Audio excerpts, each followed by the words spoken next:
हिमाचल प्रदेश के मुख्यमंत्री जी जिस दिन व्यवस्था परिवर्तन की बात करते हैं, पहले दिन सचिवालय आते हैं, उन्होंने पूरे मीडिया के सामने कहा था कि 97% सनातनियों की हार हुई है। प्रदेश सरकार से पूछते हैं कि आप भी इनके साथ क्या घनिष्ठ संबंध रहे हैं कि आप इनके खिलाफ कानूनी कार्रवाई अमल में नहीं लाते। यदि आपको ये लोग इतने अच्छे लगते हैं, आप ले जाइए अपने घर को। इतिहास गवाह है कि आज तक कांग्रेस ने मस्जिदों को शेल्टर दिया है, एक मस्जिद का एक पत्थर तक नहीं उखाड़ा है। सबके आधार कार्ड पे एक एक तारीख ही मिलती है और ये विशेष समुदाय के ही लोग क्यों हैं? अन्य लोगों के साथ ऐसी घटना क्यों नहीं घटती? अगर इन लोगों से भाईचारे की बात करें तो भाई भाई भाड़ में गया, चारा हम बनते आ रहे हैं। हम लोग बांग्लादेश नहीं बनाना चाहते हिमाचल प्रदेश और भारत को। हिमाचल में जारी मस्जिद विवाद के बीच आज AIMIM पार्टी के दिल्ली अध्यक्ष शोएब जमाई के एक वीडियो ने शिमला में फिर से बवाल मचा दिया है। क्या ये पूरा मसला है? क्यों हिंदू समाज इस वीडियो को लेकर आक्रोश में है? इन सभी मसलों पर चर्चा के लिए हमारे साथ इस समय मौजूद है देवभूमि संघर्ष समिति के संयोजक मदन ठाकुर जी। सबसे पहले तो बहुत बहुत स्वागत है आपका नेशन स्पीक्स में। नमस्कार जी। सबसे पहला सवाल देखिए, आज मदन जी मेरा आपसे यही रहने वाला है कि मस्जिद विवाद के बीच इस वीडियो के बाद इतना आक्रोश आखिरकार क्यों है? सबसे पहले तो मैं आपके चैनल का धन्यवाद करूंगा जिन्होंने इस मुद्दे को उठाने की जहमत की है। ये जो शिमला में वारदात, कल की वारदात है, दुर्भाग्य इस बात का है कि जब पुलिस प्रशासन ने उस पूरे एरिया को सील कर दिया था और लोग समझ रहे थे कि ठीक है, सरकार का निर्णय, कोर्ट का निर्णय जो आएगा हम उसको एक्सेप्ट करेंगे, 5 तारीख का इंतजार था। कोई भी व्यक्ति मस्जिद की ओर जाने की कोई भी जहमत नहीं कर रहा था, सभी लोग अपने काम में व्यस्त है। परंतु एक व्यक्ति नीचे से बड़े भाई का कुर्ता, छोटे भाई का पजामा पहन के एक व्यक्ति आता है और वहां पे उस सील किए हुए एरिया में जाके वीडियो भी बनाता है। जो इस प्रकार का उसने कृत्य किया है वो वाकई ही जघन्य अपराध है, जिसके लिए हमने संजौली थाना में एप्लीकेशन दी है, FIR करने के लिए कहा है और मुझे पुलिस और ASP द्वारा पूरा आश्वासन दिया है कि आज शाम तक आपको FIR की कॉपी दी जाएगी। क्योंकि जिस प्रकार से इन्होंने माहौल को खराब करने की, पूरे हिमाचल प्रदेश के शांतिपूर्ण माहौल को खराब करने की जो इन्होंने कोशिश की है वो बाहरी हिमाचल प्रदेश को शर्मसार करने वाली है। यही व्यक्ति आके बाहर से आके, जिनकी हम बात कर रहे हैं कि बाहरी लोग आकर हिमाचल प्रदेश का माहौल खराब कर रहे हैं, उसकी तस्वीर आपके सामने है। और ये व्यक्ति वो व्यक्ति है जो नेशनल टीवी चैनल पे बैठ के हिंदुस्तान में रहकर ये भारत के लोगों को, हिंदू सनातनी लोगों को कहते हैं कि हम आपके घर में आके नमाज पढ़ेंगे। ये व्यक्ति वो व्यक्ति है इसकी मुझे ज्यादा, आपको सभी लोग जानते हैं, मुझे ज्यादा इसके बारे में नहीं कहना है क्योंकि ये लोग अपनी TRP के लिए राजनीति के चक्रों में हिमाचल प्रदेश में आए हैं। परंतु हम चाहते हैं कि इनके ऊपर पुलिस प्रशासन पूरी तरह से किसी भी प्रकार का कोताही ना बरतते हुए इनके ऊपर FIR करे और इन्हें जल्द से जल्द सलाखों के पीछे लाया जाए। जी मदन जी, जैसे जो आज वीडियो वायरल हुई है उसमें एक सवाल देखिए पूछा गया था कि जो मस्जिद की जो बिल्डिंग है और जो बाकी यहाँ पर निर्माण किए गए हैं, दोनों का जो एक ढांचा है वो सेम ही जो मंजिल है वहां पर देखी गई है। देखिए, अब अवैध निर्माण की बात हो रही है। रूल्स एंड रेगुलेशन सबके लिए जो नियम होते हैं वो एक बराबर होते हैं और जिस हिसाब से वीडियो में भी देखा जा रहा है तो बात यही कही जा रही है कि जो दूसरी बिल्डिंग है वो भी जो उसकी जो मंजिल है सेम ही है जितनी मस्जिद की है। तो आप इस पर क्या कहना चाहेंगे, क्योंकि नियम तो सबके लिए एक जैसे ही होते हैं? देखिए, हैदराबाद से आके या दिल्ली से आके वो यहाँ का लॉ एंड ऑर्डर नहीं बताएंगे या ना ही हम उनसे सुनने बैठे हैं। वो अपना काम करे, जिसके लिए उनको चुना गया है वो अपने काम में अपने क्षेत्र के अधिकार या विकास के बारे में बात कर सकते हैं। परंतु हिमाचल प्रदेश में क्या वैध है क्या अवैध है वो लोग बात कर रहे हैं जो खुद ही अवैध है। वो लोग हिमाचल प्रदेश के सरकार या हिमाचल प्रदेश के कर्मचारियों को या लोगों को पाठ पढ़ा रहे हैं कि ये चीजें अवैध है। जिन व्यक्तियों द्वारा किसी भी व्यक्ति ने मकान बनाया है वो TCP के नियम के आधार पे बनाया है। परंतु इनसे पूछें कि जो हिमाचल, जैसे कि अनिरुद्ध राणा जी ने कहा था, विधानसभा में कहा था कि ये जमीन हिमाचल प्रदेश सरकार की है, तो ये लोग जो खुद ही आज अवैध के रूप में यहाँ पे बैठे हैं और इससे पहले भी इस जो मस्जिद का जो इन्होंने खाका तैयार किया कि ये इतना कुछ, एक व्यक्ति तो ये भी कह रहा था कि ये आजादी से पहले की है। वक्फ बोर्ड का निर्माण 1953 में हुआ। ये लोग कहते हैं कि ये 1953 से भी पहले की वक्फ बोर्ड के पास है, परंतु ये खुद ही तय नहीं कर पा रहे हैं। ये झूठ पे झूठ इतना बोलते जा रहे हैं कि ये निर्णय नहीं कर पा रहे। पर दुर्भाग्य की बात यह है कि प्रदेश सरकार पता नहीं किस प्रकार का इनके साथ घनिष्ठ रिश्ता इनका है, मुझे नहीं पता, परंतु जिस प्रकार से इनकी आओ भगत, जिस प्रकार से ये जमाई बना के दामाद बना दिया हुआ है, ये जो भी इसका नाम था जमाई करके नाम था, परंतु जमाई ना करके ये दामाद के रूप में हिमाचल प्रदेश में आके सरकार के तंत्र को दरकिनार करके जिस प्रकार से ये अवैध मस्जिद में एंटर करता है, वहां पे एक वीडियो बनाता है, जिसके लिए इसके लिए हिमाचल प्रदेश सरकार या पुलिस अपने नियम के अनुसार इसके लिए सजा भी देगी और इसको बताएगी भी कि हिमाचल प्रदेश में बाहरी व्यक्ति को बोलना भी बैन है और किसी भी प्रकार का आपसे सुझाव नहीं मांगा। आप अपने समाज की बात करें, आपने कितने लोगों को बेहतर है, आपके अगर हम इस्लाम की बात करें, कितने लोग हैं जो दर दर भटक रहे हैं। आप अपने परिवार की बात करें, आप जनसंख्या नियंत्रण की बात करें, ये लोग अपने प्रदेश के हिसाब से, अपने शरिया कानून के हिसाब से प्रदेश को चलाना चाहते हैं, जो कि हिमाचल प्रदेश में संभव नहीं होगा। ये इनको आपके द्वारा हम मैसेज देना चाहते हैं।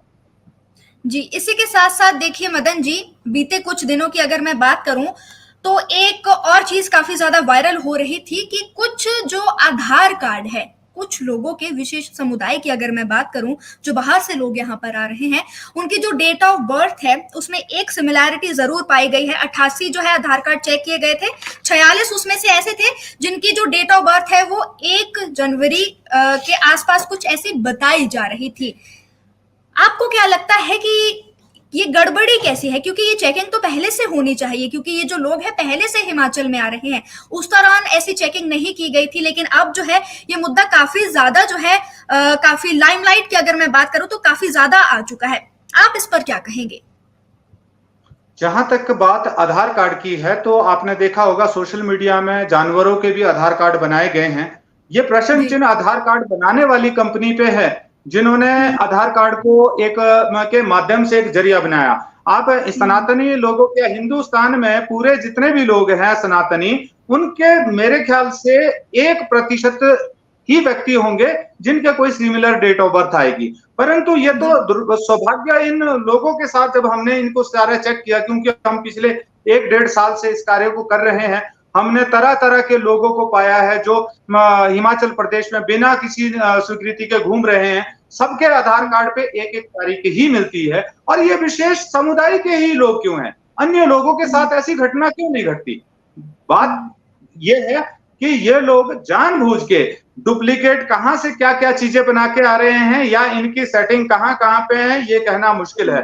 परंतु जिस प्रकार से ये लोग प्रदेश में इस प्रकार से पहुंच रहे हैं और सबके आधार कार्ड 1-1 तारीख के हैं, ये चिंता का विषय है। जब हर 5 साल में अपडेट होते हैं, तो इनके आधार कार्ड क्यों नहीं अपडेट किए गए? ये प्रशासन का काम है, ये पुलिस प्रशासन का काम है, जिन्हें इसके ऊपर निगरानी करनी थी। परंतु दुख बात ये है कि यही लोग क्यों पाए जाते हैं?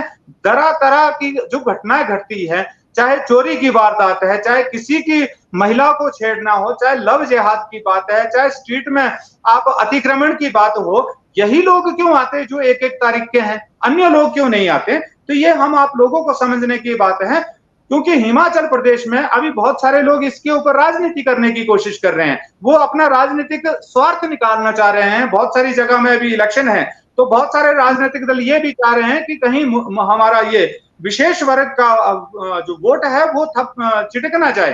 तो ये सारी चीजें जांच का विषय है, और मैं चाहूंगा कि हमारी भारत सरकार, हिमाचल प्रदेश सरकार इस पे गहन मंथन करके, चर्चा करके इसके ऊपर बात करे। और जहां तक यूआईडी की बात है, आधार कार्ड की बात है, उनको भी चैलेंज किया जा सकता है। ऐसा नहीं है कि आधार कार्ड बना दिया तो वो बिल्कुल सही हो गया।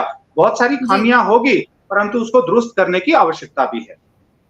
जी, इसी के साथ साथ देखिए, हमारे कुछ समय पहले आप ही के पुराने मित्र है रूमी सिंह ठाकुर जी से भी हमारी बात हुई थी। उनसे भी हमने बहुत से सवाल पूछे थे। बीते रविवार की अगर मैं बात करूं तो उनके द्वारा एक प्रेस कॉन्फ्रेंस भी की गई थी, जिसमें उन्होंने इस बात को जरूर कहा था कि जो आधार कार्ड पर सेम डेट ऑफ बर्थ देखी जा रही है, और एक जो एक पर्टिकुलर एक कह सकते हैं कि शायद क्या ये कोई कोड वर्ड हो या कुछ ऐसा हो सकता है कि बाहर के जो लोग हैं हिमाचल प्रदेश में एंट्री कर रहे हैं, और उसके बाद क्या ये कोई साजिश हो सकती है? आपके क्या विचार है इस बारे में? देखिए, साजिश तो बिल्कुल जाहिर सी बात है, क्योंकि हमने बहुत सारे लोग ऐसे पकड़े हैं जो भगवा वस्त्र पहन के, गले में रुद्राक्ष की माला पहन के, वो लोग हिमाचल प्रदेश में भोले भाले लोगों को गुमराह कर रहे थे। जब उन्हें पूरी तरह से तफ्तीश की, जब पूरा पता किया और उन्होंने हिंदू नाम रखे हैं, जब उन्होंने उनका पूरा तरह से पता किया, पूरा उनकी जांच पड़ताल की, तो वो मोहम्मदन पाए गए। दुख इस बात का है, उसके बाद भी हमारा प्रशासन नहीं जगा। हमने एसपी महोदय से भी बात की कि ये जो हिमाचल प्रदेश में भगवा वस्त्र पहन के जो लोग आ रहे हैं और ये मुसलमान लोग हैं, ये क्यों इस प्रकार से भगवा वस्त्र पहन के आ रहे हैं, और वो सभी एक एक तारीख के हैं। रही बात रुमित भाई की, अपना भाई है, वो राजनीति करते रहे, हमें कोई आपत्ति नहीं है, परंतु मैं सभी लोगों से निवेदन करता हूं कि जब सनातन की बात आई, जब आपके बच्चों के अधिकारों की बात आई, हम लोग बांग्लादेश नहीं बनाना चाहते हिमाचल प्रदेश और भारत को, क्योंकि आपने बांग्लादेश को अभी ज्यादा दिन नहीं हुए, सारी बातें पुरानी नहीं हुई है। आप बांग्लादेश के बारे में सोचो कि वहां पे उन्होंने हिंदुओं के साथ क्या किया, वहां पे राजनीतिक दल उनकी तलवारों की नोक पे थे, वहां पे जो उनके खास थे वो भी तलवारों की नोक पे थे। तो हम अपने बच्चों का भविष्य बचाना चाह रहे हैं। हम आज सभी से निवेदन करते हैं कि आप आए, गैर राजनीतिक रूप से अपने बच्चों के अधिकारों के लिए साथ खड़े हो जाएं। हम इस लड़ाई को लड़ेंगे, और हिमाचल प्रदेश में जिस प्रकार से हम लोग कार्य कर रहे हैं, हमने 2 अक्टूबर को पूरी पंचायतों में, हिमाचल प्रदेश में जर्नल हाउस होते हैं पंचायतों में, तो वहां पे भी हमने पंचायत से निवेदन किया है कि हर एक पंचायत अपनी क्षेत्र में एक नियम लागू करे, जिसमें इन प्रवासी लोगों के लिए, उस क्षेत्र में घूमने आए कोई या काम करने वाले लोगों के लिए, हम लोग जो व्यक्ति आ रहा है उससे सीधा निवेदन किया है कि वो अपना चरित्र प्रमाण पत्र अपने पुलिस स्टेशन से लाए, जिस घर में रह रहे हैं हिमाचल प्रदेश में वहां पे अपनी रजिस्ट्रेशन करवाएं, और जो स्ट्रीट वेंडर पे काम कर रहे हैं या दुकानें लगा रहे हैं या फेरी का काम कर रहे हैं, वो जीएसटी के अंडर आके वो काम करे, ताकि हिमाचल प्रदेश को भी फायदा हो। क्योंकि हिमाचल प्रदेश में जो दुकानदार है वो खाली बैठे होते हैं, और ये लोग गांव मोहल्लों में घूम घूम के जो अपना सामान बेचते हैं बिना जीएसटी, बिना टैक्स किए हुए, जिससे हमारे लोगों को कहीं ना कहीं आहत होते हैं। आने वाले समय में हम सभी से निवेदन करते हैं कि यदि ये इनका यही बर्ताव रहा, तो हमें इन्हें पूर्ण रूप से इनका बहिष्कार करना पड़ेगा, आर्थिक बहिष्कार हम करेंगे। क्योंकि आप ये देखिए कि हम लोग तो भाईचारे की बात कर रहे हैं, 47 से लेके हम लोग भाईचारे की बात की जाती है, परंतु ये लोग हिमाचल प्रदेश में नहीं, पूरे भारत में ये जूस में ये टॉयलेट करते हैं, रोटी बना रहे हैं उसमें थूकते हैं, खाना दे रहे हैं कुछ उसमें थूकते हैं, सब्जी भाजी की दुकान लगा के, रेडी लगा के बैठे हैं, तो वो गंदे से गंदा पानी होगा उसमें धो के ये डालते हैं। तो भाईचारे का क्या हम लोगों के, ये हिंदुओं के ऊपर थोपा जा रहा है? ये इनका भाईचारे का कर्तव्य कोई नहीं है। और जो इनके सफेसलार बनते हैं, मैं उनसे पूछना चाहता हूं कि यदि आपको ये लोग इतने अच्छे लगते हैं, आप ले जाइए अपने घर को, बनाइए आप रिश्तेदारी इनके साथ, हमें नहीं कोई आपत्ति, परंतु हमारे बच्चों के लिए हमारा हिमाचल प्रदेश का माहौल खराब ना करें। ये अभी भी हमारे पास यहाँ पे, इससे पहले भी ऐसा नहीं है कि ये लोग नए हैं, हमारे मोहम्मदन भाई आज भी यहाँ पे हैं, जो गुज्जर समुदाय से आते थे। वो जितने भी समुदाय से आते थे, गुज्जर एरिया से या किसी भी इंटीरियर इलाके से वो लोग आते थे, उन्होंने ना तो कभी जिद की मस्जिद में जाने की, ना उन्होंने जिद की नमाज पढ़ने की, वो पूरे सौहार्द से हमारे साथ रहते थे। परंतु ये 20, 22, 24 सालों में जो ये बड़े भाई का कुर्ता, छोटे भाई का पजामा पहन के जो लोग आए, ये लोग माहौल खराब कर रहे हैं। ये जहां कहीं के भी हो गए, हमें आपत्ति नहीं है, चाहे ये रोहिंग्या है, चाहे ये कहां से आ रहे, कौन सी सरकारें इनको शेल्टर दे रही है, ये जांच का विषय है, सभी के सामने आएगा। जो सत्ता में है, सवाल सत्ता के जो नेता हैं उनसे पूछा जाएगा। तो हम प्रदेश सरकार से पूछते हैं कि आपकी इनके साथ क्या घनिष्ठ संबंध रहे हैं कि आप इनके खिलाफ कानूनी कार्रवाई अमल में नहीं लाते। ये बाहर से आके जो मस्जिद विवादित है वहां पे नमाज पढ़ने स्पेशल जाते हैं, जबकि इस्लाम में लिखा है कि जहां पे किसी प्रकार का विवाद है वहां पे नमाज अदा नहीं की जाती। परंतु ये लोग जाएंगे वहीं पे, ये लोग जितने भी शिमला के आसपास के लोग जाएंगे संजौली में विवादित स्थल पे। दुख इस बात का है कि इनको ऊपर पूरा हाथ राजनीतिक पार्टी सरकार का है और सरकार वो चाह रही है, सरकार चाहती है कि आने वाले समय में हिमाचल प्रदेश का भी नाम बदल के कुछ इस तरह से रखा जाए ताकि इन लोगों को सूट करता हो। ये निरंतर आए दिन आज नहीं इनको रोका गया तो आने वाले समय में जिस इनकी 10 या 15% संख्या हो जाएगी, मैं आपको बताना चाहूंगा, हम रहे ना रहे उस वक्त में, परंतु आपको बताऊंगा कि ये लोग आपसे खड़े होने के भी पैसे लेंगे। ये तब तक चुप हैं, ये तब तक इज्जत से बात करते हैं जब तक संख्या इनकी कम है। एक व्यक्ति मतलब 100 हिंदुस्तानियों के बीच, सनातनियों के बीच एक मुसलमान अच्छी तरह से पल जाता है, परंतु 10 मुसलमानों के बीच एक सनातनी खड़ा होकर देख लेना क्या प्रभाव पड़ता है। तो मैं ज्यादा नहीं कहूंगा, ये लोग आए दिन झूठ के दम पे पता नहीं क्या क्या अभी आगे करने वाले हैं, परंतु मुझे नहीं लगता कि सरकार और इनके बीच किस प्रकार का रिश्ता है। हमारा जो उम्मीद है प्रदेश सरकार के जो पंचायती राज मंत्री है अनिरुद्ध राणा जी से, कि उन्होंने पहले भी बात बड़े दमखम से कही है। उन्होंने विधानसभा के पटल पे कहा है कि ये जो जमीन है हिमाचल प्रदेश की है, ये मस्जिद अवैध बनी है। अब देखते हैं 1 महीना पूरा होने को आया है और वो कितना राजधर्म में निभाते हैं। उम्मीद है कि वो अपनी राजधर्म की बातों को नहीं भूलेंगे। वो प्रदेश सरकार, प्रदेश में रह रहे उनके जो लोग हैं, उनके हितों की रक्षा के लिए, हमारी माँ बहनों की रक्षा के लिए, हमारे भविष्य की रक्षा के लिए जो भी कदम उठाएंगे अच्छे से उठाएंगे, यही हम उनसे उम्मीद करते हैं। जी, इसी के साथ साथ देखिए मैं आपसे एक बार यहाँ पर जरूर ये बात करना चाहूंगी कि सरकार की आपने यहाँ पर बात की है कि सरकार के ऊपर भी आपने कई सवाल उठाए हैं। आपको क्या लगता है कि इस पूरे मामले में सरकार का रुख कैसा है? अनिरुद्ध सिंह जी की अगर मैं बात करूं तो उन्होंने बखूबी जो है इस मुद्दे को सदन में भी उठाया था। उसके बाद विक्रमादित्य सिंह जी का भी बयान आया था, उन्होंने कहा था कि इसका कोर्ट केस अभी चल रहा है। आपको क्या लगता है कि सरकार इस पर किस तरीके से अभी कार्य कर रही है? सरकार खुद को बचाने के लिए कोर्ट का नाम ले रही है और कोर्ट खुद को बचाने के लिए सरकार के ऊपर जिम्मेवारी डालते हैं, परंतु ये जो लुका छुपी सरकार खेल रही है वो दुर्भाग्यपूर्ण है। यदि सरकार को सच में मस्जिद के बारे में, हिंदू लोगों के हृदय की बात करनी होती तो वो इस जो सुनवाई चल रही है वो 1-1 महीना लेट ना होती, वो 2-2 दिन की हेयरिंग से भी पूरी हो सकती थी, परंतु सरकार की मंशा कुछ और है। सरकार की मंशा वोट बैंक का आधार बनाना है। सरकार की मंशा है कि हमें कहीं ये विशेष वर्ग हमें दिक्कत क्रिएट ना कर दे। परंतु मैं आपके माध्यम से पूरे हिमाचल प्रदेश के लोगों को कहना चाहूंगा कि सरकार का, यदि हम बात सरकार के ऊपर रखते हैं, सरकार के ऊपर विश्वास रखते हैं, तो सरकार वो व्यक्ति है, हिमाचल प्रदेश के मुख्यमंत्री जी जिस दिन व्यवस्था परिवर्तन की बात करते हैं, पहले दिन सचिवालय आते हैं, उन्होंने पूरे मीडिया के सामने कहा था कि 97% सनातनियों की हार हुई है। तो यदि उस बात को हम साथ लेके चलते हैं तो आज हम क्या उम्मीद लगा सकते हैं कि सरकार कितने आपके पक्ष में है।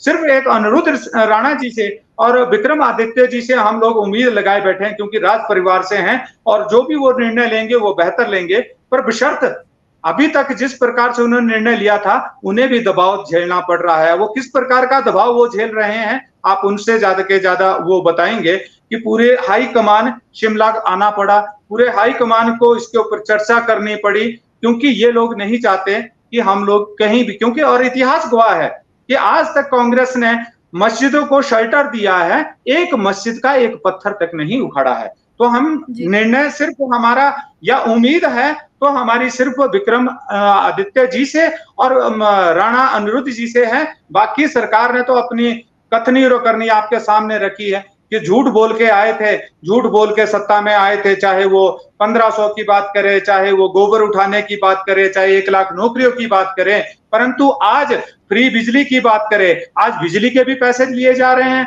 आज पानी के भी पैसे लिए जा रहे हैं। वो 1500 वाली महिला दर दर ठोकरे खा रही है, वो गोबर हर जगह ढेर पड़े हैं, परंतु सरकार उसकी बात नहीं कर रही। सरकार विशेष वर्ग को एक योजना लॉन्च की है अभी 2 दिन पहले मुख्यमंत्री जी ने, और वो योजना ये है कि सूट बेचने के लिए इन लोगों को घर घर बेचा जाएगा।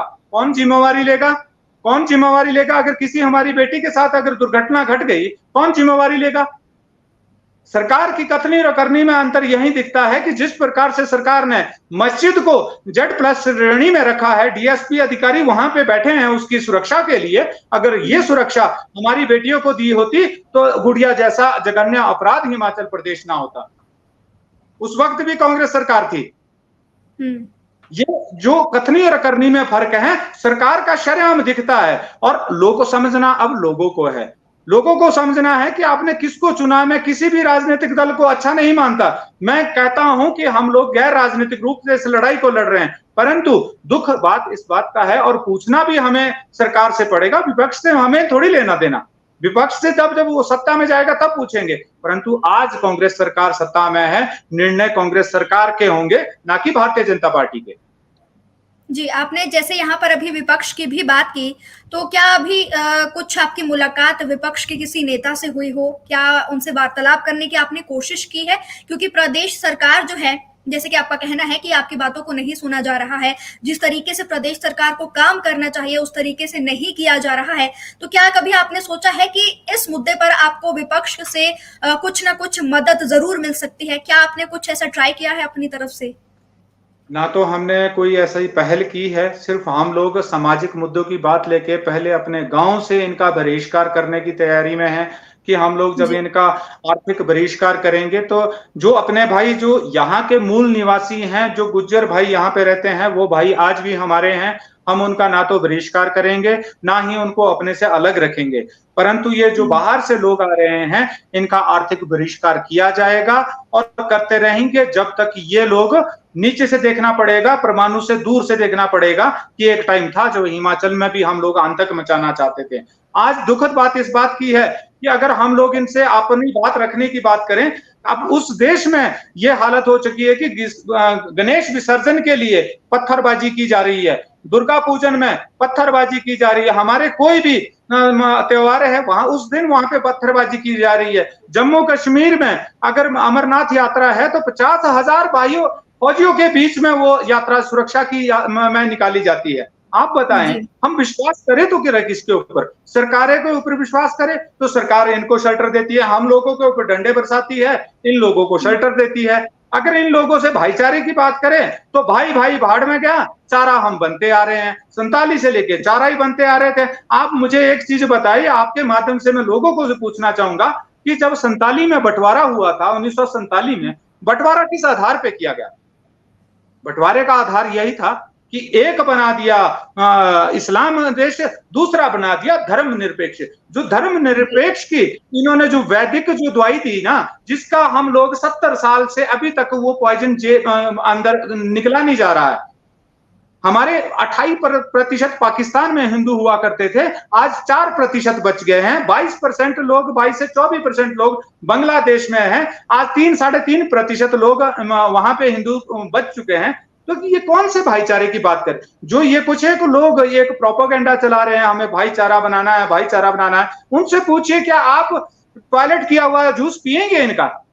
क्या थूकी हुई रोटी जो सामने थूका हुआ होगा उसको क्या खाएंगे आप? आपका परंतु ये वोट बैंक का आधार जो ये बनाया जा रहा है, ये नैरेटिव जो बिछाया जा रहा है, किसी भी राजनीतिक दल, बहुत सारे राजनीतिक दल हैं जो अपनी रोटियां सेकने की बात कर रहे हैं। मैं सभी से निवेदन करता हूं कि ये राजनीति का वक्त नहीं है, ये अपने बच्चों का भविष्य, क्योंकि मैं नहीं चाहता कि कल मेरी बच्ची के साथ कोई वारदात हो, और खुदा ना खास्ता अब मैं भगवान से ये उम्मीद करता हूं कि कभी अगर ऐसा हो गया, मैं पुलिस के पास नहीं जाऊंगा, मैं तलवार उठा के सिर इतने काटूंगा कि गिनती करने वाला डूब जाएगा पीछे, पर वो गिनती नहीं पूरी कर पाएगा। क्योंकि हम लोग प्यार से बात कर रहे हैं, परंतु जिस प्रकार से सरकार इनको लोगों को शेल्टर दे रही है, ठीक है, पूरा भारत इन सभी लोगों का है, हम आप सभी लोगों का है, परंतु जिस प्रकार से कायदा कानून हर एक जगह का है, देवभूमि है, देवभूमि ही रखी जाए, इसको इस्लाम भूमि ना बनाया जाए। और आपके माध्यम से और मैं एक बात कहना चाहूंगा, मुझे नहीं लगता कि इन राजनीतिक दलों का, इन पार्टियों का क्या स्टैंड रहता है। अभी 3 दिन पहले शिमला रिज पे 2 लड़कियां जो कि अभी 18-19 साल की थी, धर्मांतरण परिवर्तन करने के लिए प्रेरित करते हुए पाई गई, परंतु प्रदेश सरकार ने FIR तक लॉन्च नहीं की। जबकि हिमाचल प्रदेश में स्वर्गीय राजा वीरभद्र जी ने धर्मांतरण कानून लागू किया है। तो मुझे ये लगता है कि जो कानून बनाए हैं वो कागजों में है, करना इन राजनीतिक दलों ने अपने मन मुताबिक, जो इनकी जिंदगी के लिए सूट करता है वो करेंगे। इनको नहीं किसी से मतलब, इनको स्वास्थ्य से मतलब नहीं है, इनको शिक्षा से मतलब नहीं है, इनको बेहतर सड़कों से मतलब नहीं है, इनको बेहतर रोजगार से मतलब नहीं है। इनको सिर्फ मतलब ये है कि कंट्रोवर्सी बनती रहे, हिंदू मुसलमान झगड़े होते रहे, जातियों में लड़ते रहें, और उसके बाद हमें कोई ना पूछे, 5 साल हमारे यूं ही बीत जाए और फिर कहें हम कि हमें दोबारा से चुनो। जी। ये दुर्भाग्य है हिमाचल प्रदेश। जी, मैंने आपकी पूरी बात सुनी और मेरा सवाल अगला जो है आपसे ये रहने वाला है कि ये जो लड़ाई है, आपकी जो लड़ाई है, ये एक धर्म जाति की लड़ाई है या फिर अवैध निर्माण की लड़ाई है? क्योंकि जो शुरुआत हुई थी वो अवैध निर्माण से हुई थी, लेकिन कैसे वो धर्म जाति पर आ गई है इसका अभी तक पता भी नहीं चल पा रहा है। तो इस पर आप क्या कहेंगे? मैं आपके माध्यम से यही कहना चाहूंगा कि हमारी लड़ाई सबसे पहले तो विशेष वर्ग के तथाकथित लोगों के साथ है, सभी लोगों के साथ नहीं है। मैंने कहा कि सभी लोगों के साथ नहीं है। जो ये लोग, जो स्पेशल कम्युनिटी यहाँ पे आई, बड़े भाई का कुर्ता छोटे भाई का पजामा पहन के जब से ये लोग आए हैं, इन लोगों ने माहौल खराब किए हैं। इससे पहले ये कुर्ते के साइज और पजामे के साइज नाप भी बराबर थे। यहाँ पे सभी लोग ना बड़ी दाढ़ी करते थे ना टोपी लगाते थे, चाहे गुज्जर समुदाय था चाहे वो कोई भी था। परंतु जब ये 20-25 सालों के बीच जब ये लोग शिमला आने शुरू हुए, तो हमारी लड़ाई इनके खिलाफ रहेगी। रही बात अतिक्रमण की, जहां पे भी अतिक्रमण होगा, हम सरकार के साथ, जिला प्रशासन के साथ, पंचायत व्यवस्था के साथ मिलके हम उसके खिलाफ भी लड़ते रहेंगे। परंतु आज हमें जिस प्रकार से, मैं संजोली की आपको थोड़ी सी बात बताना चाहूंगा, क्योंकि आप महिला हैं, तो मैं आपके माध्यम से ये बात ज्यादा लोगों तक जाएगी। तो संजोली में क्या चीज है, जो ये दुकानें लगा के बैठे हैं, जो लोग ये फलों का काम कर रहे हैं, इन लोगों ने बहुत अच्छा एक तरीका अपनाया है। ये लोग अगर 12 या 13 साल की लड़की कोई फल खरीदने जा रही है, तो इसको वो लोग उनको सिर्फ 50 रुपए में फल देंगे। अगर महिला कोई जा रही है 30, 35, 40 साल की, उसको 60 रुपए किलो दे देंगे। यदि पुरुष या कोई बालक सेब लेने जा रहा है, उसको 100 रुपए दिए जाएंगे। ये रिश्ता क्या कहलाता है, ये बिजनेस क्या कहलाता है? मैं प्रदेश सरकार से पूछना चाह रहा हूं, ये क्या ड्रामे हैं? क्या ये हमारे बच्चों को ये इस एक प्रकार के मतलब शोषण के रास्ते पे नहीं ले जा रहे? हमारी बहुत सारी महिलाएं हैं जिनके सूट सिलने के चक्रों में, अभी पालमपुर में बहुत एक वारदात हुई, फोन पे उनकी हमारी महिलाओं के किस प्रकार की अश्लील वहां पे वीडियो पाई गई, जिसमें वो नाप ले रहे हैं। ये हो क्या रहा है? हिमाचल में इतना प्यारा प्रदेश, जहां पे कभी भी किसी प्रकार की वारदात नहीं हुआ करती थी, ये इनके आने के बाद, ये इन लोगों के आने के बाद किस प्रकार की व्यवस्था हो रही है, और सरकारें भी इनको तवज्जो दे रही है। सरकारों को चाहिए कि वो नियम, लॉ एंड ऑर्डर सभी के लिए बराबर रखे। इनके लिए भी, अगर हम यूपी में जाएंगे या किसी भी राज्य में जाएंगे, सबसे पहले वहां पे हमें काम नहीं करने दिया जाएगा। ये बोलने की बात है कि आप कहीं भी जाके काम कर सकते हैं, कहीं ऐसी जगह नहीं है जहां पे आप काम कर सकते हैं। आपको वहां के राज्य के हिसाब से, जिले के हिसाब से नियम बने हैं, आपको उन नियमों को ताक में रखते हुए, ध्यान में रखते हुए काम करना होगा।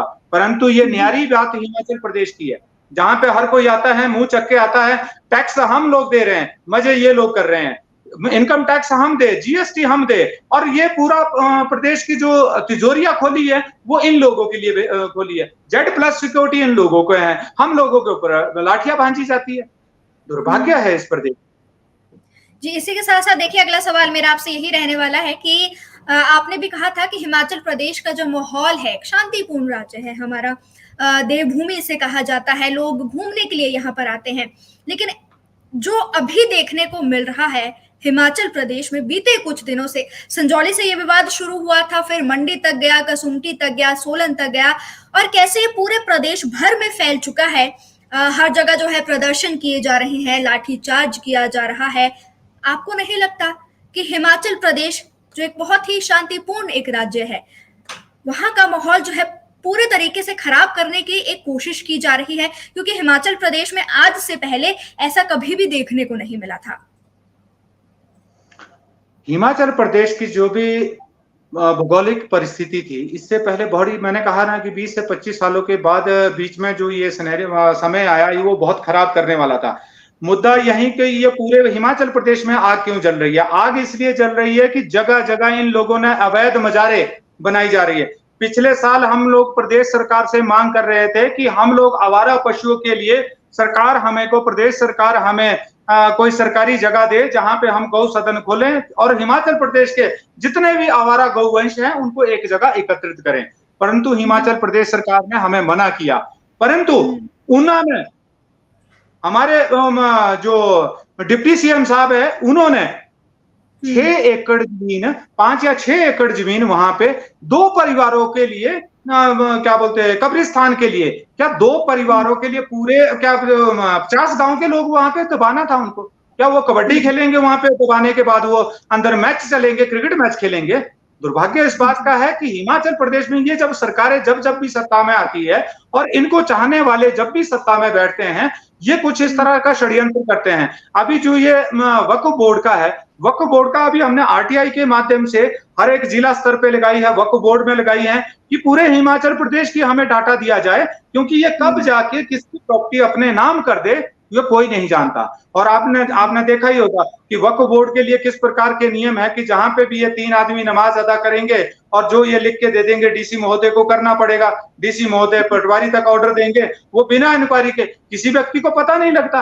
अब जब आस्ता आस्ता लोगों को अवेयर हुए, आस्ता आस्ता लोगों को पता लगा कि ये राजनीतिक लोगों द्वारा इस तरह का षड्यंत्र करवाया जा रहा है, वक्फ बोर्ड हिमाचल प्रदेश में जो ना के बराबर था, जो था ही नहीं, वो धीरे धीरे पांव पसारता हुआ भूमि अतिक्रमण करते हुए भूमि जिहाद करते आ रहा है।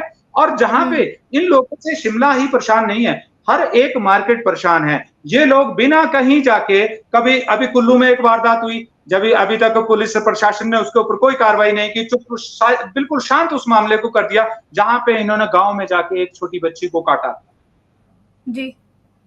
वहां के एसपी साहब वहां के स्थानीय लोगों को धमकाते हैं, वहां के एसपी साहब स्थानीय लोगों को धमकाते हैं कि हमने काम को देखना, हमने कानून को देखना है। दुर्भाग्य की बात है कि जब लोग जागरूक हो, लोग बात करते हैं कि आप इन्हें पकड़ें, आप इन्हें ऐसे ऐसे लोगों की छानबीन करें, तो हमारे प्रशासन के लोग, हमारे सिस्टम के लोग या तो हम लोगों के ऊपर केस कर देंगे या लाठियां भांज देंगे या हमारे ऊपर इस प्रकार से कहेंगे कि आप सरकारी काम में बाधा डाल रहे हैं, आपको जेल में जाना होगा। आखिर हम लोग, मुझे नहीं लगता कि गुलामी वो थी जो हमारे बुजुर्गों ने सही होगी। एक्चुअल में अगर गुलामी की बात करें तो वो है कि जब हम सही बात को बोलने लगे तो पुलिस प्रशासन ने हमारे ऊपर लाठियां भांजनी शुरू कर दी। हमारे से झूठ बोल के सत्ता में आए लोग आज मन मर्जी के रेट हमसे वसूल रहे हैं। गुलामी वो है। अगर आप कोई बात अपनी विषय को रखना चाह रहे हैं, आपकी बात को अनसुना करके, आपकी बात को अनदेखा करके, आपको जेल की दीवारों के, आपको पुलिस ये कहती है कि आपको उठा लिया जाएगा, आपके बीवी बच्चों को उठा लिया जाएगा। अरे भाई, आप ये तय कर लो पहले कि हम लोग कहीं पाकिस्तान में तो नहीं रह रहे, हिंदुस्तान में तो ऐसा होना नहीं चाहिए था। अगर कानून सबके लिए है तो सबके लिए होने चाहिए थे ना। परंतु हिंदुस्तान में कानून भी सिर्फ कागज में ही सीमित है, कानून भी वो सिर्फ उन बड़े अधिकारियों तक ही सीमित है जो उसको इंप्लीमेंट करते हैं। इन लोगों को ना कानून है। ये जब कानून की बात आती है, जब कम संख्या में रहते हैं तो ये लोग कहते हैं कि हम संविधान के तहत चलेंगे, परंतु जब ज्यादा संख्या में होते हैं ये लोग कहते हैं हम शरिया को मानते हैं। अरे तुम शरिया मानो चाहे सीमेंट ले लो, पर भैया हिंदुस्तान में रहना है, कानून के हिसाब से रहना पड़ेगा, आपको संविधान के हिसाब से रहना पड़ेगा।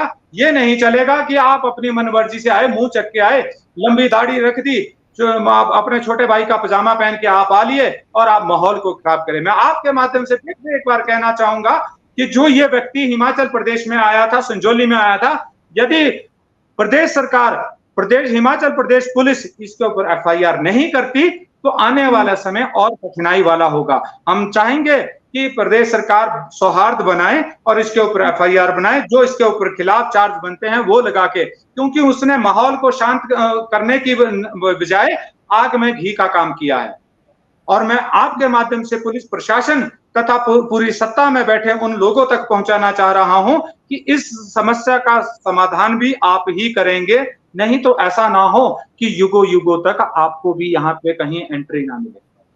जी, तो मतलब आप सीधी चेतावनी जो है सरकार को यहाँ पर दे रहे हैं। इसी के साथ-साथ देखिए, अब हम इस चर्चा के अंत तक पहुंच चुके हैं।